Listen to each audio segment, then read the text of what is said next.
I hope not to be pregnant in my 40s, please, no. The doctor comes in, literally takes a plastic hook and breaks the water bag. What I would hope to see is that in this pregnancy, I have a really strong recovery. They're almost like 3 first children. Oh my gosh.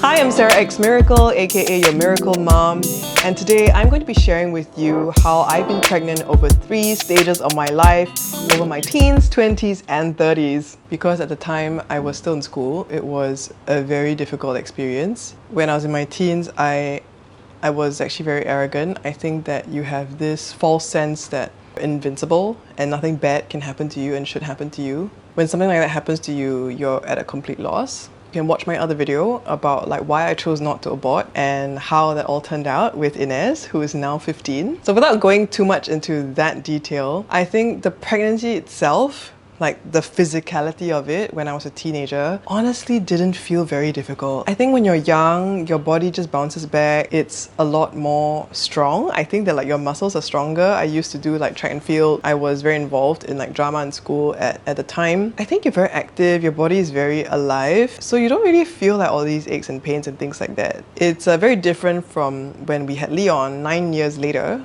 and that was by the time I was 28. At 28, I already started to feel quite a bit of neck pain and back pain. After I gave birth to him, actually, I had to go see the chiropractor quite regularly because I just was very weakened. When you're in your teens, bouncing back doesn't feel like anything. When you're in your 20s, you kind of start to feel it. And then my last pregnancy before this, which was in 2019, I had severe left ligament pain here. And I have scoliosis, so my spine is a bit curved. So I have actually an imbalance in my hip. I don't actually walk the same way on both legs, and so my hips and my glutes and everything are not the same. That imbalance showed up a lot in the pregnancy 2 years ago. That was Nadia. She stopped moving at 27 weeks and we had to give birth to her and send her away. She went to heaven. That physicality made me really think wow, being pregnant in my 30s is very hard, very tired. I hadn't really prioritized fitness a lot. We were trying to move house. We were doing a lot of things. I was very, very busy at the time. Fast forward to this pregnancy, right? So this is our 4th pregnancy. Of course, I'm still in my 30s. I hope not to be pregnant in my 40s, please, no. We've become a lot more aware about how we really want to slow down. The nice thing is that this baby is going to be a December baby and everyone's going to have this beautiful Christmas baby, right? So I think this baby is going to be a baby that really represents healing. It's going to be a baby that represents new strength, because of all the weakness I felt, of all the busyness and the hurriedness I felt in the year that I had Nadia in 2019. One of the things that I really enjoyed doing when I was pregnant with Leon that I'm trying to do again this time, which I didn't get to do by the way with Nadia in 2019, is actually a prenatal Pilates class. And because the instructor is still there, it's the same instructor, she remembers me, and my hair was short, her hair was also short, and now our hair is both long and it's very cute. So I'm very happy to have reconnected with her, and I'm doing that class again. It's called Breathe Pilates. I highly recommend it. The instructor is called SK. I'm just very fortunate that we also now have a lot more space in the new house that we're in now. I'm trying to do one resistance video as well, which means that there's a little bit of weights. I mean, also I'm older and I think that I need to take even more precaution to strengthen myself. Let's just talk about birth experience now. My first birth experience when I was a teenager, I was completely stupid. Me and Mark were totally new. The internet was not as proliferate as it is now. Information was not that common. So yeah, we had signed up for baby center or whatever, but American point of view will also not tell you what happens in Singapore hospitals. We're actually due on the 18th of May, and on the 15th of May, I remember this very clearly, that we had a regular checkup and the doctor's oh, you're 1 cm dilated already, you can go and give birth. And we're oh, okay, yeah, check in tonight in the hospital, 9 o'clock come. We're oh, okay. Dum-dums, okay? Firstly, never check into the hospital before 12 midnight because they charge you for the whole day, right? And then secondly, they were yeah, we're going to give you prostaglandin tablet. Now, prostaglandin, what we didn't know at the time, is a way of inducing contractions. Overnight, they put in the thing, and then in the morning, it barely moved. Your cervix is supposed to dilate, and it was still 2 cm. So then the doctor was oh, it's okay. later we'll break your water bag. And we thought that was like standard procedure. 10:30 in the morning, the doctor comes in, literally takes a plastic hook and breaks the water bag. And then when you break the water bag, the baby has to come out, okay? There's this point of no return. That when you're induced, the contractions that happen ramp up very quickly and unexpectedly because your body's actually not prepared, right? Your body is not actually ripe for it. So I couldn't handle the pain and I had to go through an emergency epidural, which was very dangerous because if you know what an epidural is, an epidural is where they insert a drug into your spinal cavity and you cannot move because if you move and the needle kind of knocks something a nerve, you can get paralyzed, right? By that time I was in so much pain. Apparently it was only 5 minutes, but it was the worst point of labor was when I was in a ball, curled up, you had to curl up in fetal position and they put it in through your back and they were like, don't move, and all I have is this sea of black and pain and everyone is saying, don't move! And they're shouting at me saying, don't move. And I literally felt like in hell, I was finally when I went in and I was allowed to open my eyes, or rather I could open my eyes because the pain was starting to subside with the epidural. We dilated from 5 cm to 10 cm in half an hour. Previous to the epidural, I was stuck at 5 cm for a long time. It actually means that when you're giving birth, you have to be very relaxed. You cannot have tension or fear in your body because that actually stops your cervix from dilating. And dilating is actually a relaxation process. You have to be very chill.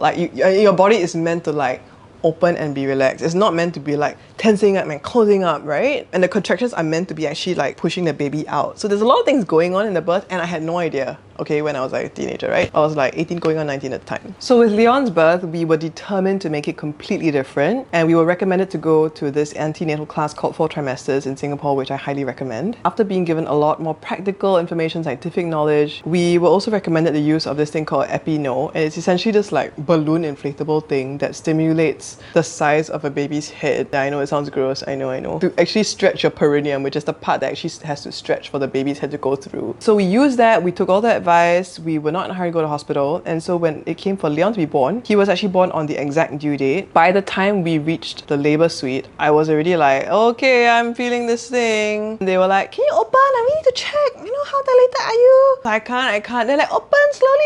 Finally got me to open. They were like, oh, call the doctor. I was like, what's happening? In 20 minutes from the time I reached the labor ward to the point that Leon came out was 20 minutes. The doctor was there for 10 minutes. Still remember, I was basically on my side. At one of the contractions, the water bag burst into the doctor's scrubs. It was very dramatic. Bang! And then all the water came out at him. He was so nonplussed. He was, continue, push again.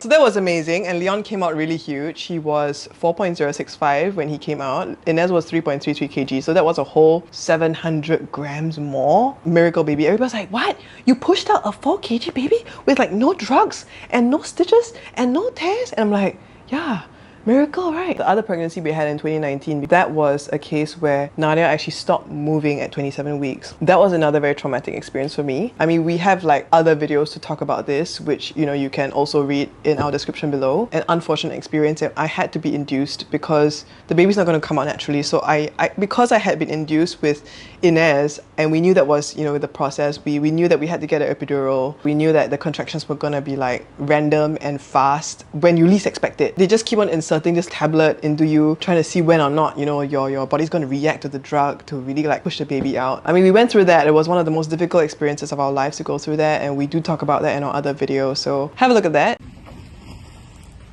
Baby, we're going to the room. Baby's peaceful now.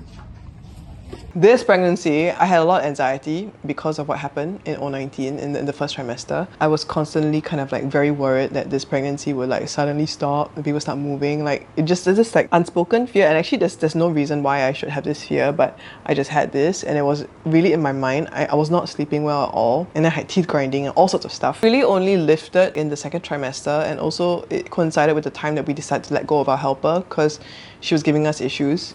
A transfer helper gave us issues, and then we just let her go, and we felt, you know what, the peace in this house and the peace of my mental state affects as well my physicality, right? And that is so much more important than having a so-called convenient help. So yeah, our house is in a bit of a mess.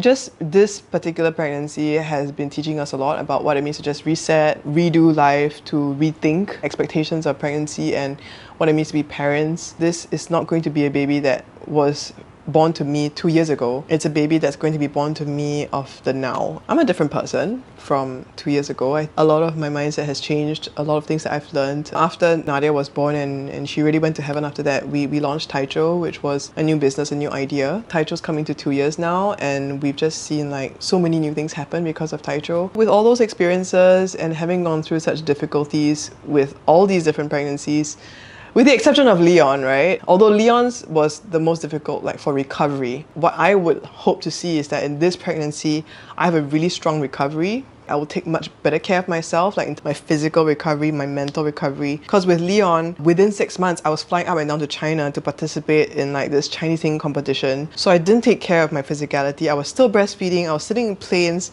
I had a lot of pain after I gave birth to him for the whole of like the year that followed. This time around, I'm just going to be chilling. I'm going to be like exercising, meeting up with people that I like.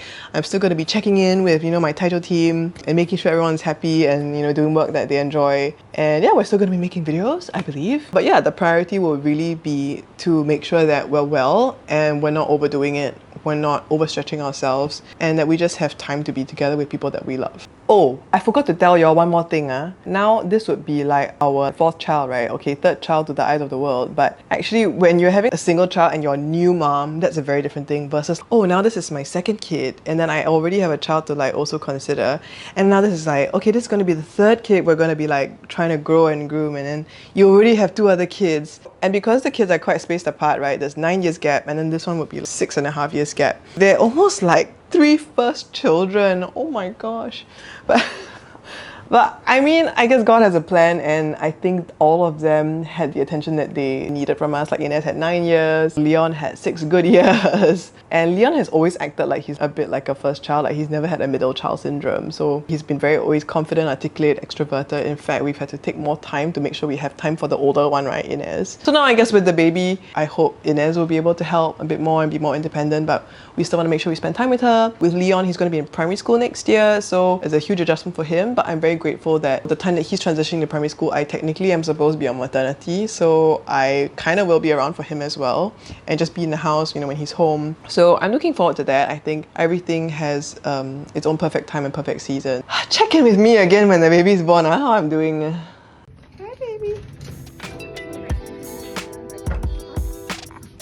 Thank you so much for watching our video. Thank you so much for being here to hear how it's been to be pregnant over my teens, 20s and 30s. And if you like this video, I hope you'll like, share and subscribe. We have more videos, other backstories that you can watch on this site. Don't forget to hit that notification button because we have new videos every Thursday. Till the next time, I'm sarahxmiracle. Hey, we're recording baby Aaron's, well, moments of over an hour now.